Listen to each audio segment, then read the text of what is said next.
Yo les gars, j'espère que vous allez bien, c'est Suprao. Aujourd'hui on se retrouve pour une nouvelle vidéo qui va encore parler du thème de la sneakers. Comme d'habitude, vous savez que c'est mon petit dada et je pense que vous me suivez pour ça, donc c'est trop cool. Donc aujourd'hui c'est la vidéo pick-up numéro 3.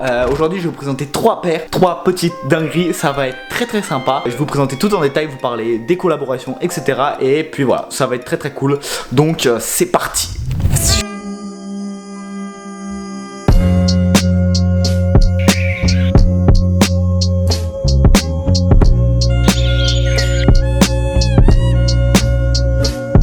Alors donc faut savoir que ma petite série pick-up que je fais sur ma chaîne YouTube, c'est une série en fait qui regroupe donc des last pick-up. Vous savez le terme LPU ça veut dire last pick-up, donc les derniers achats sneakers. J'ai fait 2 épisodes, un premier où je vous présentais 5 paires de 5 différentes années, et un deuxième épisode où je vous présentais des paires qui ont la particularité d'avoir des special box. Et dans cet épisode je vais vous présenter 3 paires qui n'ont pas forcément de lien, et il y a 2 paires qui sont pour moi 2 grosses pépites de la sneaker, surtout une qui est un gros graal finalement pour moi, que je suis très fier d'avoir chopé. Vous l'avez sûrement vu sur Instagram, je pense. Mais voilà, là c'est histoire de parler un petit peu plus en détail de la collaboration, de l'artiste, et de vous montrer un peu plus en détail la paire. Bon, pour commencer cet épisode, on va discuter d'une paire de Babestar sortie en 2009. Nous avons ici une petite paire de Babestar qui a pas un vrai... je connais pas le réel ID de la paire, le vrai nom. Je sais qu'elle surnomme Néon Multicolor, un truc du genre. Dans tous les cas, c'est une paire qui est assez compliquée à trouver parce qu'en fait, les Babestar, dans les années 2002 à 2010, ils nous ont sorti mais des millions de colorways. Et sauf que comme ça sortait que dans les shops Babe, forcément, il n'y avait pas énormément de quantité. Mais il y a tellement de colorways qu'en fait, tu peux trouver que tu veux en Babestar, tu trouveras forcément quelque chose qui te plaît. Moi, celle-là, c'était une qui me plaisait énormément juste pour ce colorway qui est juste méga flashy. Et c'est un peu galère à trouver du coup parce qu'il y a tellement de colorway, faut trouver le vendeur qui la vendra. Et je l'ai loupé plusieurs fois dans très bons états. Et en fait je l'ai trouvé sur Depop. Vous êtes beaucoup à me demander où je trouve mes paires. Celle-là je l'ai trouvée sur Depop au prix de 80 balles. Donc voilà, 80 balles pour moi c'est un tarot paire arrangeant. Alors l'état de la paire bien amoché, c'est un bon beater. Vous le verrez sur les plans plus détaillés. Mais bon, j'ai la OG box, 80 balles ça va, c'est un pick-up à 2 chiffres. Ça fait vraiment plaisir. Alors faut savoir que c'est une Babestar de 2010. Et à partir de ces années là, le shape n'a pas changé, mais au lieu d'avoir écrit Ape ici, on a le Babe et on a un R. Pour ce qui est du sizing, les Babestar c'est comme l'Air Force One, ça taille un petit peu grand. Moi c'est un 41, il va nickel. Et voilà, un code couleur qui est vraiment super cool avec une petite broderie du logo Babe sur l'arrière. C'est un petit détail qui fait vraiment plaisir parce que les petites broderies comme ça, c'est vraiment cool. Et une petite particularité en plus sur cette Babestar, c'est que beaucoup de Babestar ont été faites en vinyle, en matière vinyle, sauf que le vinyle chez Babe, c'est un vinyle claqué au sol. Donc toutes les Babestar des années 2004 à 2008-9 qui sont en vinyle, elles vont forcément craquer. Donc là c'est cool parce que c'en est une qui est en cuir, donc là il n'y a aucun risque de crack. Elle est juste trop cool. OG box, le colorway incroyable pour l'été, tu te mets en full black avec ça, c'est juste trop délire. Puis voilà, c'est Babestar, c'est un modèle incontournable selon moi. Et puis voilà, avec ce colorway c'est encore plus délire. Auzi, dar tu poți să faci efort?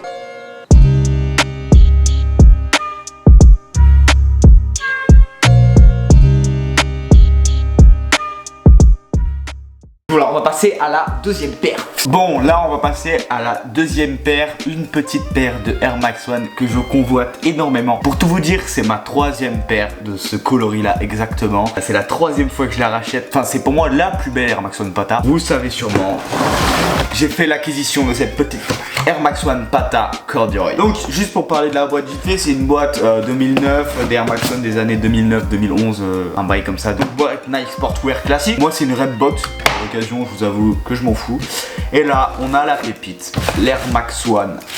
Je vous sors même les lacets. Air Max One Pata Corduroy. Les Air Max One Pata sont sortis en 2009 à l'occasion des 5 ans du shop Pata. Il y a eu la Air Max One Pata Chlorophylle, la Corduroy, la Purple Denim, la Lucky Green et la Pata Para Cherrywood. Pour moi, la meilleure c'est celle-ci. Après, ça n'engage que moi. Celle-ci et la Chloro, c'est mes 2 préférées, très honnêtement. Et donc, celle-ci, pour les petites caractéristiques, on a une empreigne en corduroy, la matière que vous connaissez tous, qui a été vachement démocratisée par Sean Wotherspoon, surtout sur les sneakers. C'est ça que je voulais dire. Après on a une espèce de velours très fragile sur le upper qu'il faut faire très gaffe. Moi vraiment cette paire je la voulais vraiment en bon état avec un bon upper en bonne condition. Ici on a un denim qui fait tout le long de la paire avec un mini swoosh qui est propre aussi à la collection Pata Air Max One. On a la particularité de ne pas avoir de heel, donc on n'a aucun logo, rien sur le heel, vraiment que du corduroy, donc ça c'est vraiment cool. Sur la languette on a le Pata aussi propre à cette collection et une spéciale insole. Il y a des petits détails rouges qui matchent très bien avec la paire. En fait on a un code couleur couleur qui est assez compliquée finalement, mais qui va très bien. La bulle d'air qui est rouge, qui rappelle ça, qui rappelle ça, qui rappelle ça. Le violet, le vert un peu forêt là, ça marche très très bien et c'est vraiment très cool. C'est une paire visuellement qui a vraiment de la gueule, qui est sobre à la fois, mais à la fois compliquée, tu vois, c'est vraiment cool. Une super occasion s'est présentée à moi. On m'a proposé de trade 7 Air Max One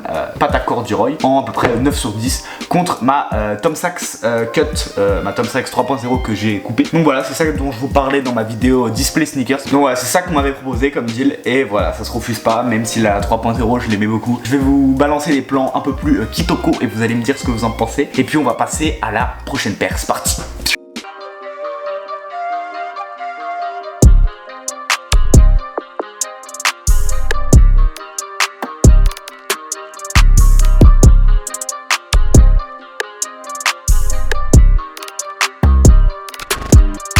Bon là messieurs dames, on va passer à une paire, un Graal, ça s'appelle un Graal dans le milieu. Une paire tu sais qui est inaccessible un jour et un autre jour elle est accessible. Oh mais c'est beau ça. Bon, de toute façon vous le savez, je vais directement, allez vas-y on passe à la review.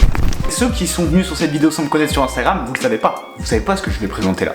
Je vais présenter selon moi une des plus belles Air Max One jamais sorties. Parce que la collaboration est incroyable, parce que le visuel est incroyable, parce que ça me parle de ouf en tant qu'artiste finalement. C'est vraiment des codes couleurs et des formes et des illustrations qui me parlent à peu près à 1000%. Et vous le savez, de toute façon, ce que je fais, ça s'en rapporte un petit peu finalement. Je vais vous présenter aujourd'hui. Vous croyez que c'est la Air Max One Para là? Oui. Avec son petit dust bag Nike Para, je vous présente aujourd'hui la Nike Air Max One Para Friend and Family, mesdames et messieurs. Définition de la beauté, la voici. Si vous tapez beauté sur internet, vous tombez sur cette paire. Bon déjà, parlons de la boîte. Bon, c'est la boîte normale, que ce soit sur la Para FNF ou la Spiridon ou la Para normale, la normale. Cette boîte est déjà juste incroyable, vous le savez tous, elle est incroyable. Bon, la paire. Déjà parlons de l'artiste, Para. Qui est Para? Para, c'est un artiste néerlandais qui a commencé à pop dans le début des années 2000 et il a été reconnu pour son travail parce qu'en fait c'était un illustrateur et il a fait des affiches qui sont très reconnaissables grâce à sa typographie qui est un petit peu différente et en fait son style pop et un peu décalé l'a fait exploser dans les débuts des années 2000 et maintenant on le connaît pour ses personnages mi-oiseau, mi-homme, ses aplats de couleurs, ses paysages comme ceux-là et voilà, c'est vraiment son style qui est à part entière et pour moi c'est juste incroyable. Ça pour moi c'est une œuvre de Para et c'est tellement bien réussi quoi, ça mélange sneakers et art, aplat de couleurs, t'as du graphisme, t'as tout en fait et moi ça me parle mais tellement et c'est pour ça que j'adore cette paire. Donc la Air Max One Para Friend and Family qui est notée Friend and Family même sur la boîte FNF mais pour moi n'est pas réellement une Friend and Family. Elle est sortie à 500 exemplaires quand même. Une partie a été donnée à des vrais amis et familles de Nike et une autre partie a été donnée à des clients plus ou moins très fidèles de Nike et la seule différence qu'il y a entre ces deux parties des 500 paires, c'est que celle qui a été donnée aux vrais amis, à la vraie famille de Nike, aux sportifs, etc. Ils avaient un petit patch comme ça, Nike Para, et je suis content d'avoir. Moi, je l'ai pas eu parce que je suis pas un friend and family, hein, je l'ai racheté resell, faut pas croire. Et je suis content d'avoir ces petits patchs en plus. C'est très cool.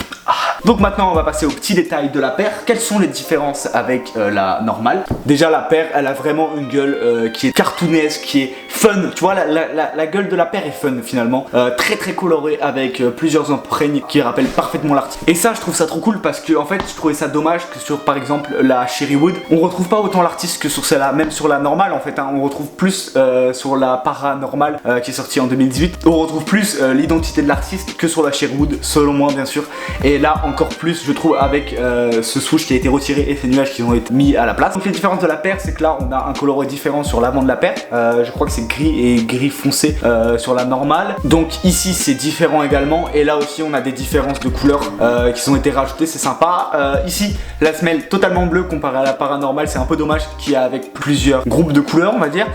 Peut-être qu'en fait ils ont fait des tests et ça marchait pas aussi les groupes de couleurs, c'était peut-être trop chargé, mais de toute façon avec semelle bleue comme ça ou avec plusieurs couleurs c'est juste incroyable, les deux seraient incroyables je pense. Spécial insole aussi, je sais pas si les spécial insole sont différentes de la normale, faudrait que je me renseigne. Donc pour moi ça c'est vraiment une des plus belles Air Max One jamais sorties, ça me parle de ouf, honnêtement ça me parle vraiment de ouf et je la trouve juste incroyable. Je vais vous balancer mon petit edit que j'ai fait qui vous a bien plu d'ailleurs sur Twitter, Instagram, vous m'avez envoyé plein de retours, c'est trop cool. Donc je vais vous balancer mon petit edit puis on se retrouve après pour débriefer de toute cette petite vidéo.